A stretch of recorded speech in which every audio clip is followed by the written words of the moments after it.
Before every class, this teacher hands a student a jar and has him tap it every 15 seconds. See, he's made a bet with these kids who never pay attention. If they can stay quiet for a set amount of time, he'll chug a whole carton of milk in one go. The students, dying to see their teacher drink till he pukes, suddenly become more united than ever. Whenever someone can't help but act up, the other students immediately shut them down. As time ticks by, the milk on the desk keeps disappearing, but the board keeps filling up with knowledge. What the students don't even realize is that they've actually sat through an entire lesson. Some are even raising their hands to answer questions. It was this very teacher who took a class full of dead last underachievers and turned them into the top class in the whole school. But just when things were going great for him, he got fired for refusing to support the principal's tuition hike, even though the parents begged him to stay. But the bureaucracy doesn't care about the people. He was forced to head to New York City to find a new job, but reality hit him hard once again. Big city schools had no interest in a teacher from the countryside. Determined to get back to the career he loved, he picked up odd jobs while continuing his search. But starting over in a new city isn't easy, and he quickly realizes he has his work cut out for him.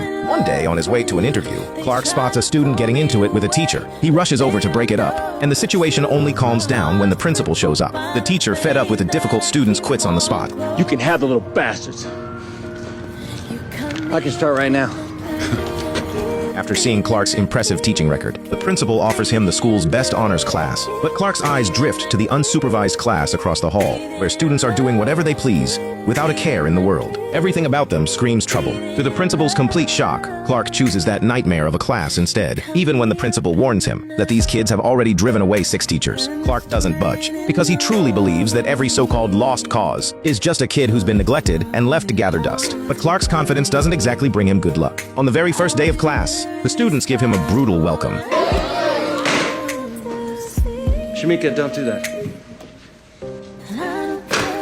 Shamika is the biggest troublemaker in the class, with her stirring things up. The classroom goes right back to its usual chaos. After school, the classroom looks like a total dump. The absolute state of the room is a huge slap in the face. It's completely trashed, proving just how little they respect him. Even the janitor keeps shaking his head at him, like he's saying you're in way over your head. After Clark finally cleans everything up, he finds his car covered in graffiti, courtesy of his students. But years of teaching experience tell him that behind every troubled kid, there's always a story no one knows. So Clark goes door to door visiting each family, and sure enough, every household has its own struggles. He discovers that some students are barely 12, yet already taking care of 3 younger siblings at home. Some parents clearly favor sons over daughters. I like to read, especially when Quiet ladki.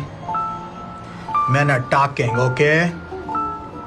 And some kids live under the constant shadow of a harsh father. Clark comes to a deep realization. The reason these kids refuse to learn is inseparable from the families they come from. After all, parents are a child's first teachers. To start turning things around, Clark prepares a surprise for them. He paints the classroom walls in brand new colors. His way of showing the students, this is how you're supposed to use paint. But the kids don't appreciate it. Even the principal thinks he's being ridiculous and chews him out right in front of the students. My school, my rules, my way. This strips away whatever little authority Clark had left. Shamika doesn't spare him an ounce of respect either. She's hanging out with her friends just fine, but the moment she sees Clark coming, she drags her girls away in disgust. The constant disrespect is starting to get to him. When lunchtime rolls around, his students stampede toward the cafeteria like wild horses, a stark contrast to the orderly honors class next door. These deeply ingrained bad habits clearly won't be easy to break. A fellow teacher shoots him a look that says, "Just give up already." But Clark isn't the type to just walk away. He decides to double down and take control. He immediately sets up a list of rules for the class. Rule 1, we are a family. Rule 2, we respect each other. Rule 3, we line up properly before and after class. But students, used to total freedom, have zero interest in his boring rules. The second the bell rings, they bolt for the door, only to find that Clark has already shut the door. Left with no choice, the students reluctantly form a line, but the moment Clark looks away, Shamika sneaks her way to the front. When Clark catches her cutting in line, he stops the whole line. He tells them, without rules, there's only chaos. Since we're a family, when one person breaks the rules, we all deal with the consequences together, under the pressure of everyone's stares. Shamika backs down for the first time, and grudgingly goes back to the end of the line. Clark sees this as a huge step forward, feeling like things are finally moving in the right direction, until he walks into school the following Monday full of hope, only to find his classroom completely destroyed. The kids trashed the place over the weekend out of pure spite. The wreckage everywhere is a giant middle finger to his rules. The blackboard is covered in vile insults aimed at him. Clark feels the sting of defeat deep in his bones. And despite doing something this awful, not a single student owns up to it. The homework he repeatedly assigned last week, not one person bothered to do it. Shamika smugly turns around to whisper to her friend. That level of disrespect is the final straw for Clark. Look at me when I want you. go to hell. His sudden outburst freezes the room. Everyone is stunned by this side of him they've never seen. Even Clark himself is caught completely off guard. Defeated, he grabs his jacket and rushes out of the school. This is the first time in all his years of teaching that Clark has ever thought about giving up. He confides in a friend, saying he's always been the kind of teacher who believes in gentle guidance. Yet a bunch of elementary schoolers pushed him to lose control. He starts questioning whether his kindness even matters. Maybe not every student is worth saving, but his friend tells him, you can't let a few setbacks make him forget why he became a teacher in the first place. He just needs to change up his strategy to actually reach these kids on their level. Those words hit Clark like a lightning bolt. He pulls aside the kid in class who loves games the most, puts a little something on the line and plays cards with him, meeting the kid on his own turf. This way the student doesn't get defensive, and Clark sneaks in math practice through the betting. What number multiplied by itself gives you 36? 6? That's good. This proves to him that none of these kids are hopeless. He just has to find the right way to connect with them. During recess, he keeps the momentum going, asking Shamika to teach him how to jump rope. But what looks simple turns out to be anything but. After falling down again and again, he shows his students through action that failing is just part of the learning process. But the principal isn't a fan of his methods. He calls Clark into his office and scolds him for not acting like a proper teacher. The honors class is right there for the taking. But no, he'd rather goof around with the worst kids in school. It's a bad look for the school, and it's distracting students who actually want to learn. But Clark refuses to back down. He makes the principal a bet. By the end of year exam in 6 months, every single one of his students will pass, no exceptions. I don't see how this is possible. Back in the classroom, Clark tells the kids about this seemingly impossible challenge. He tells them, being looked down on is like standing in the dark. But when you're in the dark, it's up to you to become your own light. If you want to fight for your own future, come up here and light a candle. Everything changes when you stop giving up on yourself. In that moment, every single one of them truly believes that Mr. Clark is going to make a miracle happen. History class is too dry and boring, so he stays up all night, turning the material into rap lyrics, teaching them through music, and completely blowing away the boredom of history class. The students quickly get into his groove. Every single one of them is fully locked in. Even the honors class next door is jealous of how he teaches. On top of that, he gives up his own free time to tutor the weakest student in the class one-on-one, and his hard work doesn't go to waste. On the monthly grade-wide test, 90% of his students score an A+, a teacher who never gave up and students who stepped up. Together, they earned something truly worth celebrating. But of course, a new problem quickly emerges. Shamika may have been the class troublemaker, but she's also the most gifted student. Lately, though, she's stopped turning in homework again. When Clark goes to her home to check in, he finally learns the real reason. After school, Shamika has to watch her 3 little brothers while her mom's away at work. For a 12-year-old kid, staying on top of schoolwork is basically impossible. So Clark rolls up his sleeves and helps with the chores himself,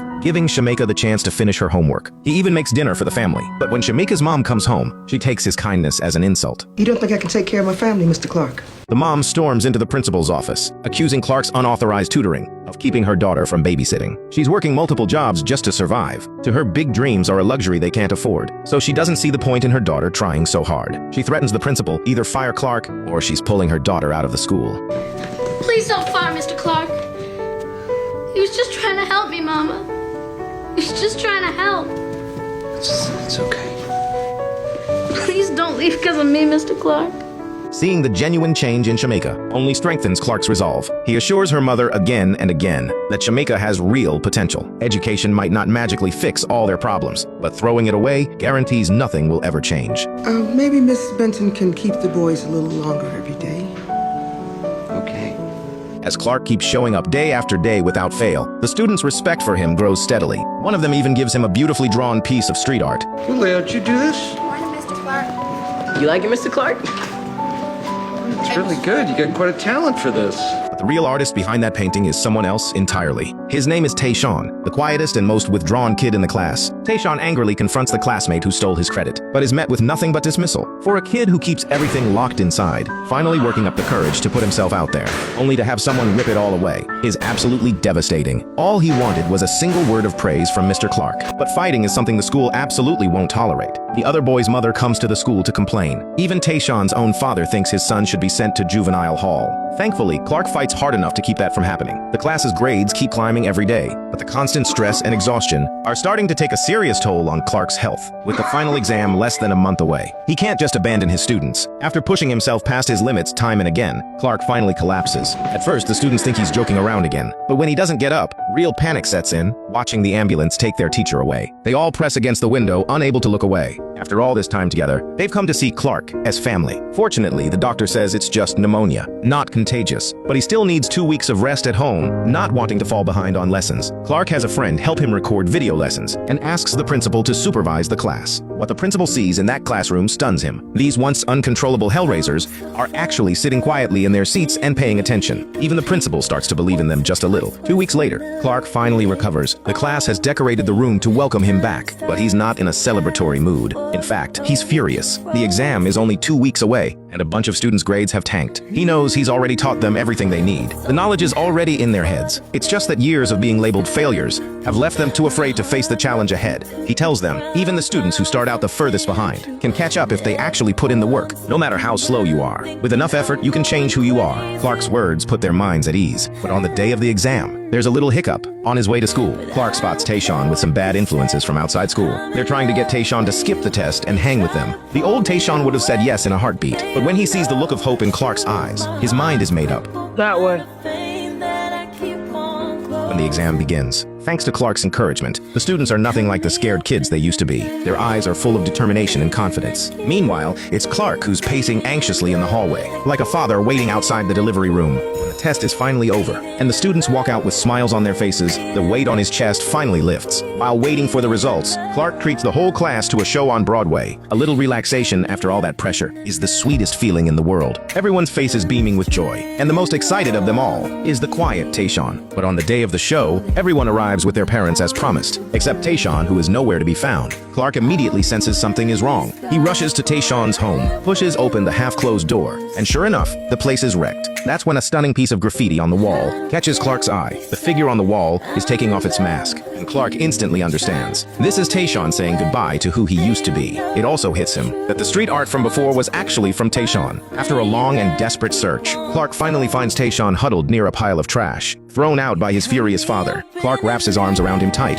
giving him the only warmth and comfort in the cold, and tells him it's all over now. For Tayshawn's safety, Clark places him temporarily in the principal's home. The usually tough-as-nails principal shows a rare gentle side. He promises Clark he'll take good care of the boy. On the last day of the school year, Clark holds an award ceremony. A science award for the kid with a knack for science, a math award for the one who's great with numbers, an art award for the one with artistic talent. Sure, these certificates are handmade and don't hold any official weight, but they spark real confidence by showing each kid their own strengths. Just then, the principal walks in carrying the test results. These are probably not the scores you expect.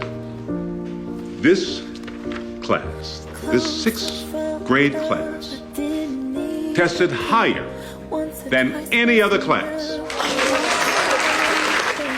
You even tested higher than the honors class. After 6 months of giving it everything they had, the worst class in all of New York actually pulled off a miracle. This class was written off as a lost cause. They were told they would never amount to anything, but Mr. Clark refused to believe that. He saw the potential in them when no one else did. He showed up at their homes, learned their struggles, and proved that he actually cared about their futures. It just goes to show how much of an impact one dedicated teacher can have on a student's life. These kids just needed someone to give them a chance. Now they're heading to the best middle schools in the city, completely changing the trajectory of their lives. This is based on the true story of Ron Clark, a teacher who actually made a difference in the real world. What do you think about Mr. Clark's teaching methods? Would you have survived in this classroom? Let me know your thoughts down in the comments. And don't forget to like and follow for more recaps.